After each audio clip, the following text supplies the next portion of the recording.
Bonjour à tous et bienvenue dans ce point hebdomadaire pour vous présenter notre nouvel arrivage de fruits et légumes bio et ultra frais.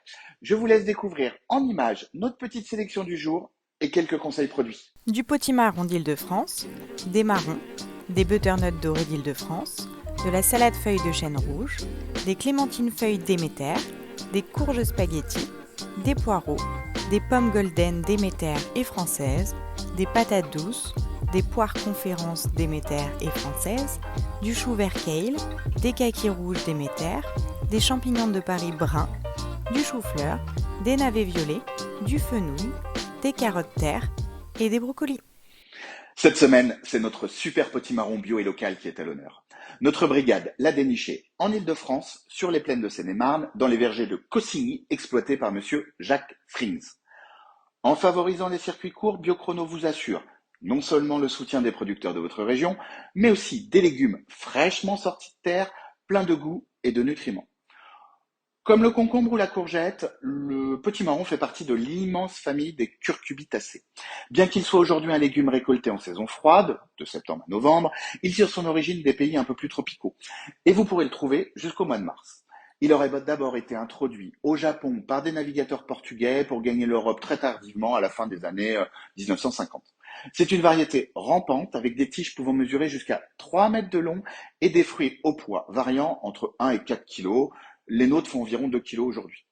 Très apprécié des petits comme des grands, il fait l'unanimité grâce à sa forme de toupie et aussi grâce à sa chair jaune et finement farineuse, mais surtout par sa saveur douce et sucrée et son goût de châtaigne si caractéristique. En matière de conservation, le potimarron est vraiment un légume facile à vivre. Il se garde durant plusieurs mois à condition de le placer dans un endroit sec, frais et à l'abri de la lumière. Pour le conserver, plus vous le conserverez longtemps et au sec, plus sa concentration en sucre et en vitamines augmentera. Comme le vin, il se bonifie avec le temps.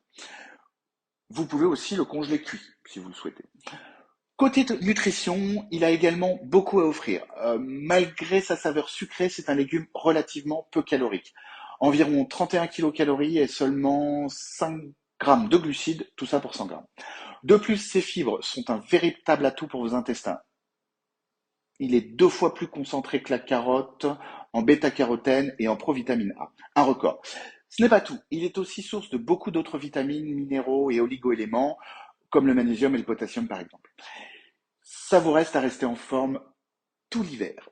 Pour terminer, j'ai quelques conseils de préparation pour les plus gourmands d'entre vous. D'abord, sachez que vous n'avez pas besoin de l'éplucher, sa peau devient tendre à la cuisson. Véritable légume, zéro déchet, vous pouvez même griller ses graines pour l'apéritif ou pour ajouter du croquant à vos soupes. Pour varier, n'hésitez pas à le cuire au four avec de l'ail et l'huile d'olive, en risotto ou même en dessert sous forme de tarte ou de flan. Découvrez prochainement toutes les étapes de ces délicieuses recettes sur nos comptes Facebook et Instagram. À commander dès maintenant sur biochrono.fr pour faire le plein de vitamines et minéraux tout en prenant soin de la planète. Je vous souhaite une belle journée et vous dis à la semaine prochaine. Régalez-vous!